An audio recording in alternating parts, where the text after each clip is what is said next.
Boom! Orcs Must Die Free review. Orcs Must Die Free is a game where you will commit genocide against the orc kind, without discrimination of course, as they attempt to get into the rift in order to ravage your eagle's Twitch chat. You play as an atypical white knight, taking the role of the chat moderator. Your job is simple: stop the orcs before they enter the chat through the rift and ruin your queen's day. To help you achieve your goal, you're equipped with various weaponry, traps and trinkets, which all have the... Hold your tongue, criminal scum, because little did you know that not all traps are made equal. There are some which can suck my small narrow hair. That's just my shitty opinion. In retrospect, there aren't actually any bad traps in the game, but some just require that little teeny push compared to the bigger boys. Maybe a nice evening out with some other traps, in order to make it viable, or just a full fucking rework. Either way, congrats on making it 45 seconds in the video. You're now part of the 1% club. But we're not here to talk balance. This video would never come out if it was, and I use the same fucking traps throughout the entire game. I'm a basic ass bitch, what can I say? Just as basic as the gameplay look, which boils down to orc come in, you kill it before it reaches the rift, and We won.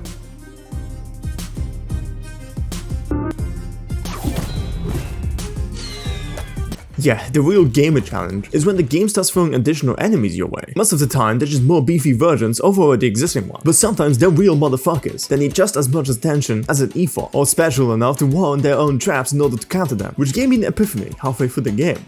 I was playing a glorified puzzle game, not an action tower.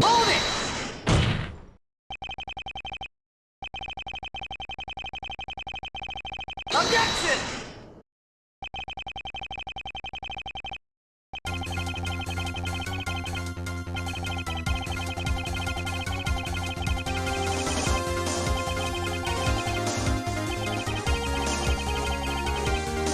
As you can tell, this video is all over the place. But trust me, even though you're probably questioning my reliability as a reviewer, because I know I am, with each line I question the very point of this video and what I'm trying to accomplish. But I'm sure it'll come out fine. After all, I'm a YouTuber, and that Ace Attorney bit just now was absolutely unnecessary if I just took 5 minutes to rewrite that part. And what better segue than yes, your weapons play a huge part in your defense, more so than traps in many occasions. I feel like they're just an extension of your arsenal though. And come on, I'm here to play a fucking video game, not just sit there and watch my traps do all the work. If I wanted that, I'd play Kingdom Tower Defense instead.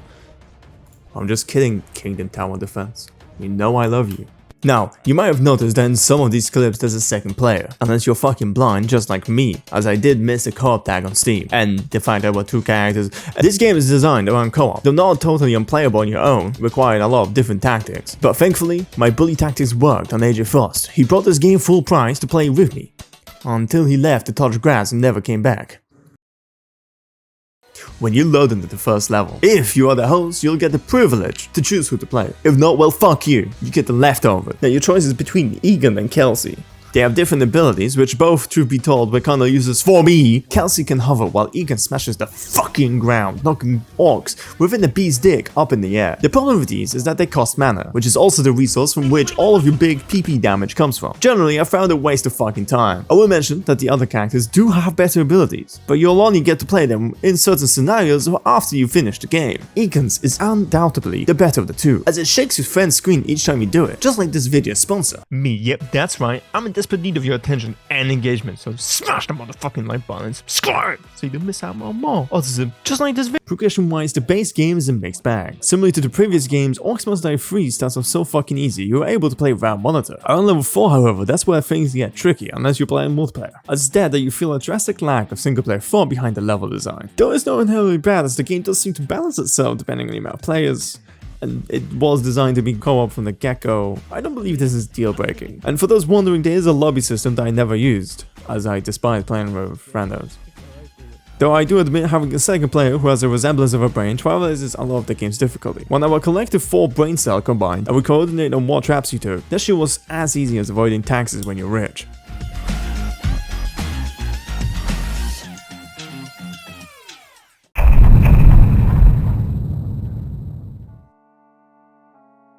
By now you're probably more confused than when we started, and might even regret clicking on this review.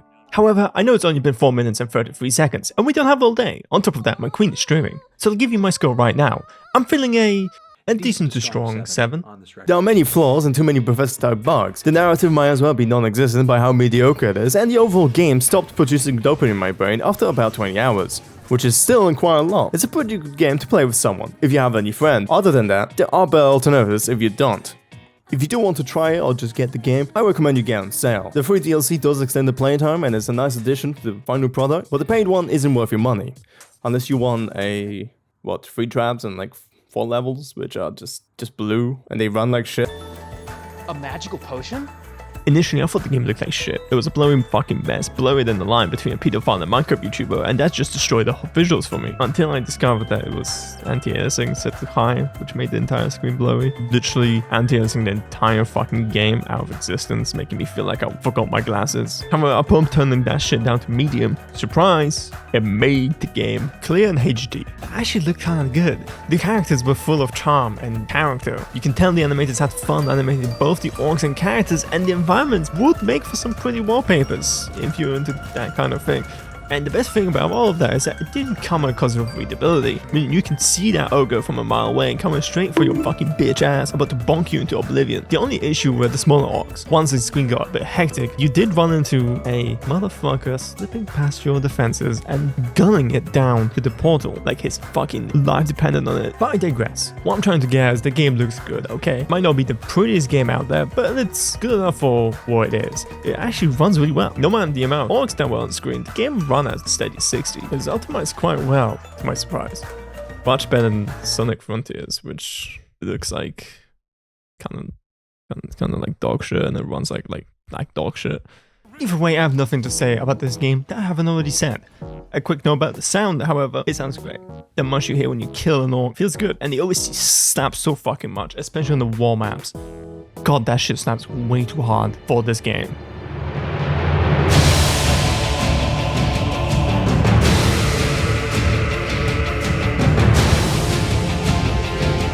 It is a solid 7, maybe even a like 8. Buy on sale, and you have plenty of fun, especially with a friend that you probably don't have just like me.